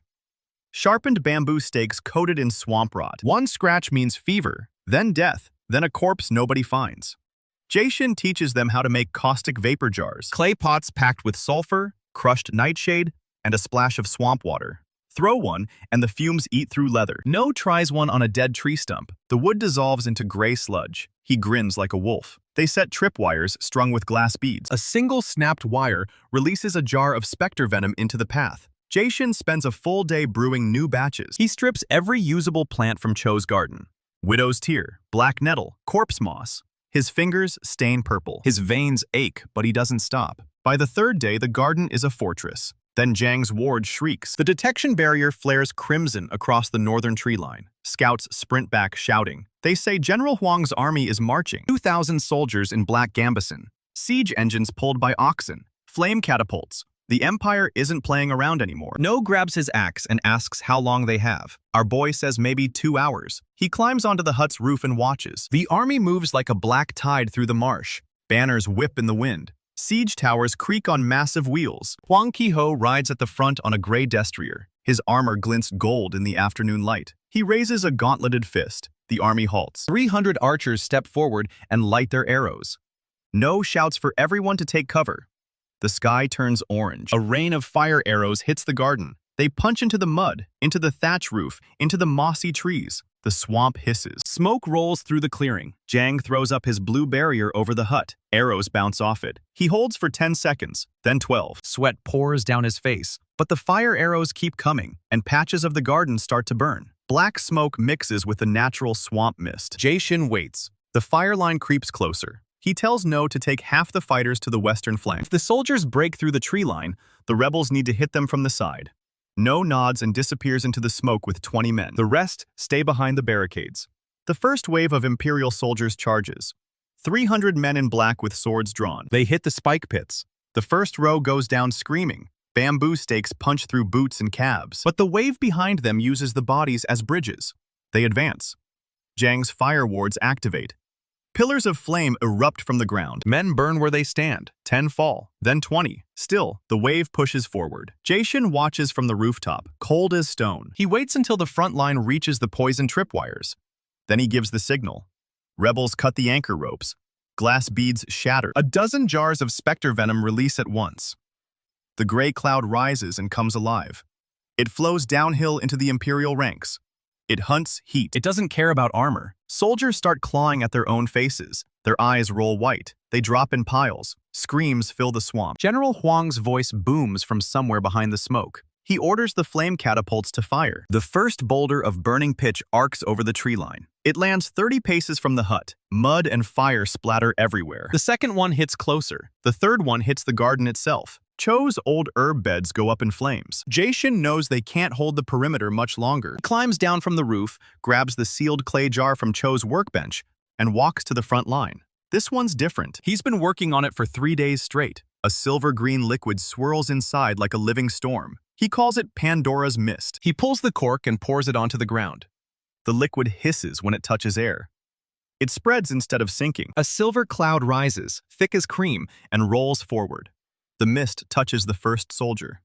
His armor starts to dissolve. Leather straps snap. Iron plates flake away like old paint, and the flesh underneath turns gray. He doesn't even scream. He just drops. The mist keeps moving. It flows into the Imperial ranks, and 1,000 men start dying at once. Armor melts off bodies. Weapons crumble in their hands. The front line collapses into a pile of gray sludge. Huang's horse rears and throws him. The general hits the mud hard. He scrambles up and screams for a retreat. The Imperial army breaks. They run. They leave their dead, and their siege engines, and their burning catapults. The garden is saved. But then Jang shouts. He points east. The wind is shifting. Pandora's Mist catches a strong gust and starts drifting toward the marsh village 3 miles away. Our boy's blood runs cold. The village is full of civilians, fishermen, reed farmers, kids who've never held a sword. If the mist reaches them, they're all dead. Jae-shin sprints to the edge of the cloud. He raises both hands and tries to pull the mist back, his fingers curling, the silver-green fog fighting him like a living thing. His veins go black. The dark lines crawl up his neck. His nose starts bleeding. He can't hold it. The mist inches closer to the village. He pushes harder. His vision blurs. His knees hit the mud. No screams at him to stop. Our boy's heartbeat stutters. The pain in his chest feels like a blade twisting. He keeps pushing anyway. And then a figure walks out of the smoke. White silk. Gold eyes. No armor, no mask. Yeon-hee-ju steps into the cloud. She doesn't slow down. The mist should have eaten her alive. It doesn't. The phoenix flowers immunity. She raises her hands, and a golden light pours from her palms, clean and warm. It pushes against the silver-green fog. Slowly, the mist starts to break apart. She's neutralizing it, burning it away with raw purification magic. The cloud thins. The silver fades. The wind carries the last traces of it over the marsh and out to sea. The village is still standing. Jae-shin collapses face first into the mud. Everything goes black. He wakes up in the hut with Jang pressing a wet cloth to his forehead. His chest feels like someone dropped a boulder on it. The dark lines on his arms have faded, but his fingers won't stop trembling. Jang tells him he's been out for 6 hours. Huang's army is gone. The garden held, but there's a problem. No pushes through the door. His face is grim. He says the marsh village sent a runner. The evacuation saved everyone, but the villagers saw the mist coming. They saw the silver cloud rolling toward their homes. The runner says the people are calling our boy a monster, a nightmare in human skin. They want him gone. They want the rebels gone. No says they're not welcome in the marshlands anymore. Jae-shin sits up slow. Every muscle screams. He asks if they have anywhere else to go. No shakes his head. The garden is the last safe ground, and now even that is poisoned. Jang says they could head south, try the coastal towns. No says the coastal towns have Imperial garrisons.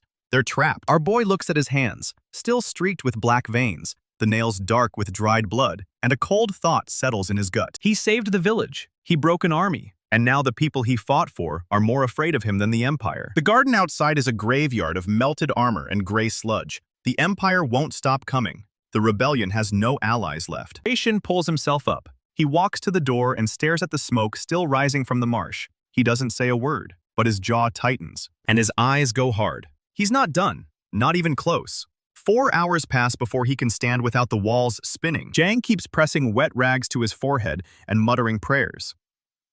Yeon Hee-ju appears at the door just as the sun begins to set. Her white silk is torn and streaked with marsh mud. Gold eyes still glow, but they look dimmer now, like a lamp running low on oil. She doesn't ask if he's okay. She just says the Empire is already rallying.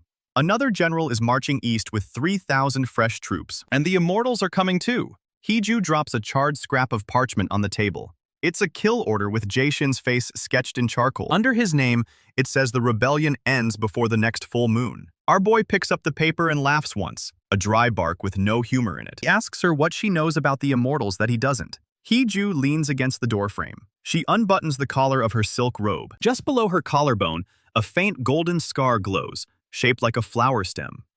She says the Immortals don't train. They don't earn their power through discipline or study. They drink it. The Emperor keeps something called the Vessel of Purification in a vault beneath the throne room. It's an artifact older than the Empire itself. The vessel radiates raw purification magic, the same energy that neutralized Pandora's mist. Every immortal drinks from it once a year. Their poison immunity doesn't come from training or flowers.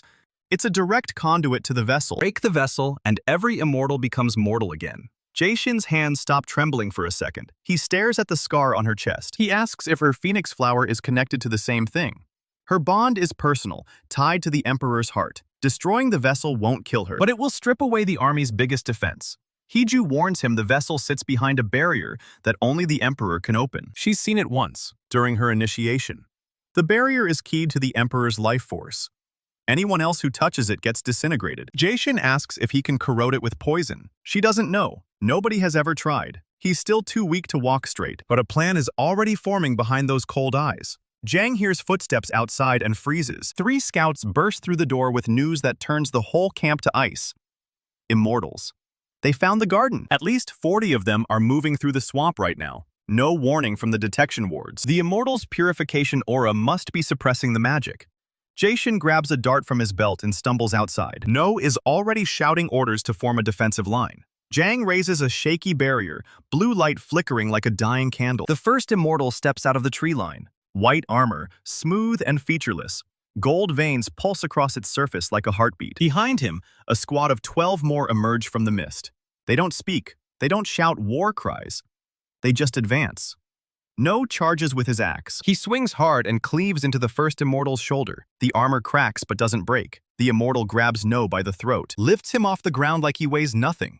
No punches the thing's helmet and screams for the others to run. Jang hurls a fireball. It splashes against the Immortal's chest and leaves a scorch mark. That's it. The second Immortal draws a blade carved from white crystal. He cuts through the rebel line like it's wet paper. Fighters drop. Blood pools in the mud. No's arm goes limp. He turns his head toward Jae-shin and mouths something. Maybe finish it. Then the Immortal crushes his throat. No Jin-hyuk falls. The rebels who loved him scream. Jang keeps casting, but his barrier shatters under a concentrated blast of gold light. 2 Immortals grab him and pin his arms behind his back.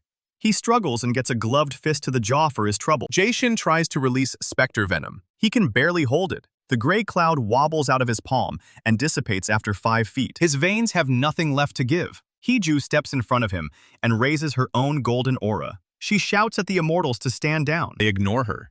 A superior officer with a red crest on his helmet raises a hand.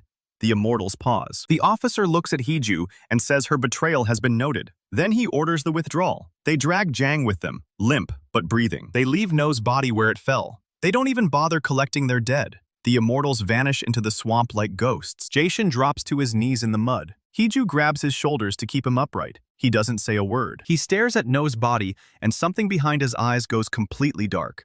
The remaining fighters gather up their dead. Count the wounded. Jang is gone. No is dead.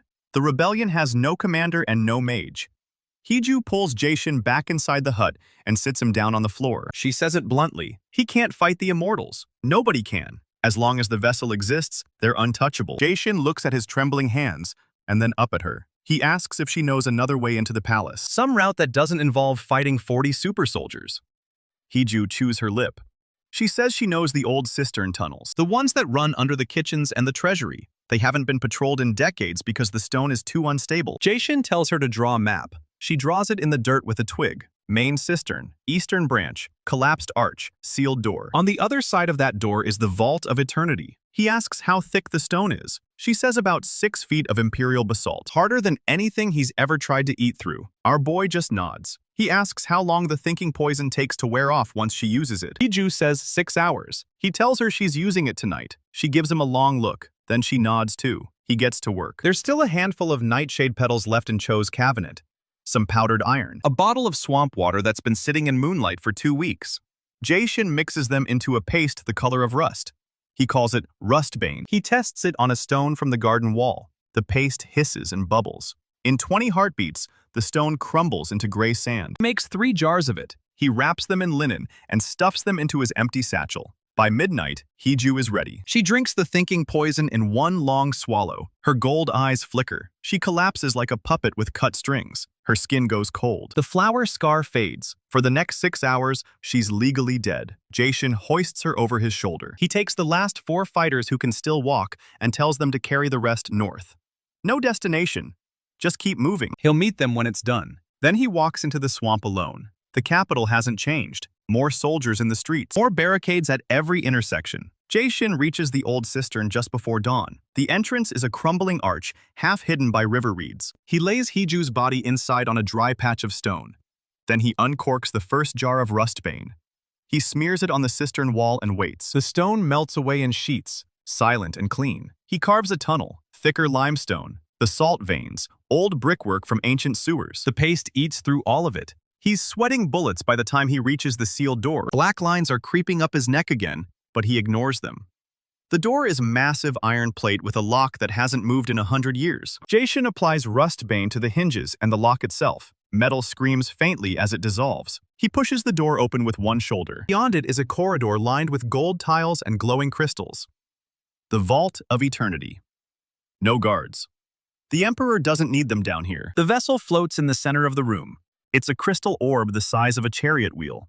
Gold light pulses inside it like a slow heartbeat. Black veins twist through the interior. It hums. He can feel it in his teeth. A shimmering gold barrier surrounds the vessel in a perfect dome. He picks up a loose tile and tosses it at the barrier. The tile vanishes.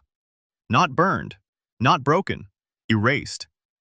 Hee-ju is still unconscious outside. She told him the barrier only responds to the Emperor's life force. But she also said the Phoenix Bond shares a fragment of that life force. He carries her inside and lays her next to the barrier. He presses her limp hand against the gold surface. Nothing happens. He tries again. Harder. Still nothing. He waits. 2 hours pass. Hee-ju gasps. She jerks awake, coughing, her eyes wide and wild. The thinking poison has worn off. She looks at the barrier, then at Jae-shin. She understands without a word. Hee-ju places both palms on the barrier and closes her eyes. The flower scar on her chest ignites. Gold light pours from her body and feeds into the barrier like water into dry sand. The barrier flickers. For the first time in centuries, it weakens. Her skin starts to flake away at the edges. Her hair goes white at the roots. Half her life force pours into that hungry gold dome. She screams through clenched teeth. The shimmering surface cracks. A hairline fracture, barely visible. Jae-shin doesn't waste the opening. He raises both hands and pulls every last drop of poison from his blood. Green and black energy condenses into a dense sphere between his palms.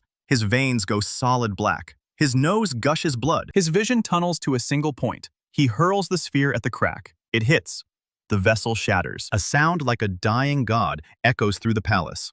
The crystal orb explodes into 1,000,000 shards of light. The gold dome collapses. Hee-ju drops, barely breathing. Jae-shin falls to his knees, and then the walls start to glow. Every door in the vault slams shut. A voice like grinding stone fills the room. The Emperor. He says he's been expecting this. He says the palace is sealed. Nobody leaves. Nobody lives. Jae-shin wipes blood from his lip and looks at the door. It's covered in glowing red runes now. He's trapped. Hee-ju is barely alive. The vessel is gone, and the Emperor is coming. Our boy smiles. Just a little, exactly where he wants him. The gold dome collapses into a shower of fading sparks. Hee-ju lies crumpled on the stone floor, chest barely rising. Her hair is bone white at the roots now, skin gray as old ash. Jae-shin can't stand. His veins are solid black from wrist to shoulder. Blood drips from his nose onto the shattered crystal fragments. And then the doors slam open. Not the sealed ones, the inner doors, the ones hidden behind the vessel's pedestal.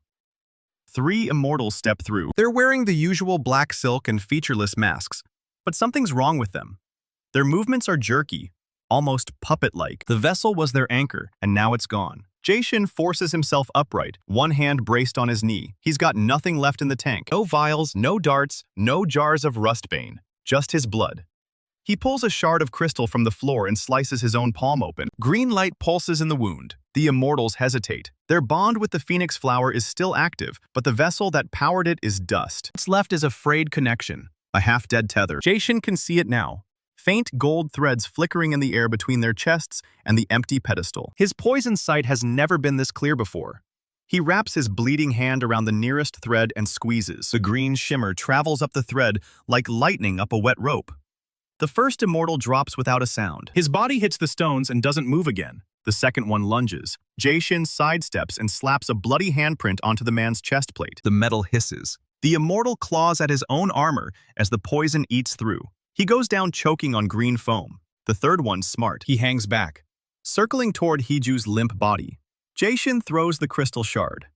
It's a weak throw, barely any force behind it. The shard is still coated in his blood. It nicks the immortal's throat. The man freezes mid-step. His gold eyes flicker once, then go dark. He collapses face first onto the stone.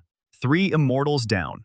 Jae-shin's vision swims. He drops to one knee, then the other. Heeju's voice is barely a whisper. She's asking if it's over. It's not. The room shudders. Every gold tile on the walls begins to glow, brighter and brighter. The hieroglyphs carved into the ceiling writhe like living things, and the pedestal where the vessel sat splits open. Stone grinds against stone. A new platform rises from beneath the floor. On it stands Emperor So-hyun-moo. He's not wearing ceremonial robes anymore. His chest is bare, and in the center of his sternum, a second vessel pulses.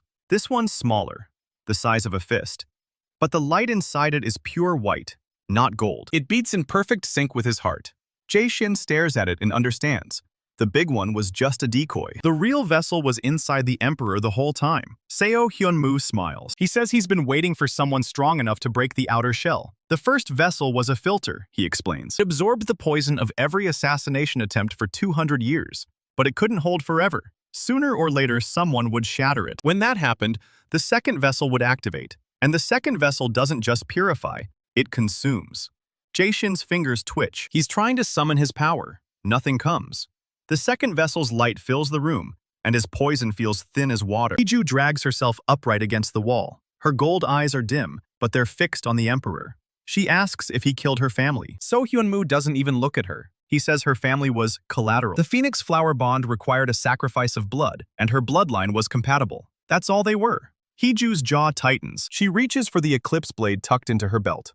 Jae-shin sees her move and knows what she's about to do. She's going to charge the Emperor and try to cut the flower out of herself. It won't work. He's too strong and she's too weak, and the second vessel will erase her before she gets within arm's reach. He has to stop her. He has to give her an opening. His satchel is empty. His vials are gone. But Cho's training is still in his bones. The widow's tear, the black nettle, the corpse moss. He spent weeks in that swamp, learning to transmute ordinary plants into death. And right now his own body is a garden. The dark veins in his arms. The poisoned blood still dripping from his palm. The residue of every toxin he's ever handled, sunk deep into his marrow. He digs his fingers into the wound on his hand and pulls. Green light flickers. It's barely a spark, but it's enough. The eclipse blade, the one blessed ritual knife that can sever a purifier's bond. It's still in Heeju's hand. Jae-shin says her name. She looks at him. He tells her to throw it. Not at the Emperor, at him. She doesn't hesitate. The knife spins through the air. Jae-shin catches it by the blade. The edge slices his fingers open, but that's what he wants. Blood runs down the hilt, green and smoking. The Emperor's smile wavers. He asks what Jae-shin thinks he's doing. Jae-shin doesn't answer. He drives the eclipse blade into his own chest. Not the heart, just below it, where the poison is thickest. The pain is immediate and absolute. His veins ignite. Green fire races up his arms, his neck, his jaw. His blood turns black and then luminescent, a color that doesn't exist in nature. The poison in his body concentrates into a single point around the blade. He is no longer a poison user. He is the poison. The Emperor raises one hand, white light gathering in his palm. So-hyun-moo says he'll be erased. Jae-shin pulls the blade out of his chest. The wound smokes. He stands up, and he grins. Guess what he says? He says the Emperor's second vessel needs something to consume. So here's a meal. He lunges. The distance between them is maybe 10 paces. So-hyun-moo fires a beam of white light directly at Jae-shin's chest. It hits, and it does nothing. The second vessel's light is designed to purify poison, but Jae-shin's body is now producing poison faster than the light can break it down. Every cell is a factory. His skin sloughs off in patches, revealing green-black tissue underneath. His hair whitens and falls away. His eyes go solid green. No pupils, no whites. He is a walking poison golem. Just like Cho showed him in the swamp. Only this time, he's the slime. He grabs the Emperor by the throat. The white light from the second vessel pours into Jae-shin's palm. It burns. Nothing has ever burned like this. But his hand doesn't let go. The Eclipse blade is still in his other hand. He drives it upward, under the Emperor's ribs, straight into the second vessel. The crystal cracks. Seo-hyun-moo screams. It's not a human scream. It's the sound of 100 years of stolen life force rupturing all at once. White light and green poison mix in the wound. The Emperor's body convulses. The second vessel shatters completely, and the backlash hits Jae-shin like a thunderclap. He's thrown across the room, skidding over broken crystal and gold tile. His body is wrecked. Black veins have spread over 90% of his skin. The green fire is fading. He can feel his heart stuttering, but he's still conscious. He lifts his head just enough to watch. The Emperor is still standing, somehow. The hole in his chest is pouring white smoke. His skin is cracking like old porcelain. He takes one step toward the pedestal, then another. He says this isn't over. He says the vessel was just one part of a greater design. There are others, other emperors, other vaults, other worlds. The Empire is eternal, he says. It cannot die. Jae-shin laughs. It's a wet, broken sound. He says the Empire can do whatever it wants, but Seo-hyun-moo is done. The Eclipse blade is still embedded in the Emperor's chest. Jae-shin focuses every last drop of his will. The blade is coated in his blood, his poison blood. And he still has one trick left. A Specter Venom thread, thinner than a hair. He breathes out. The thread snaps into existence between his hand and the blade.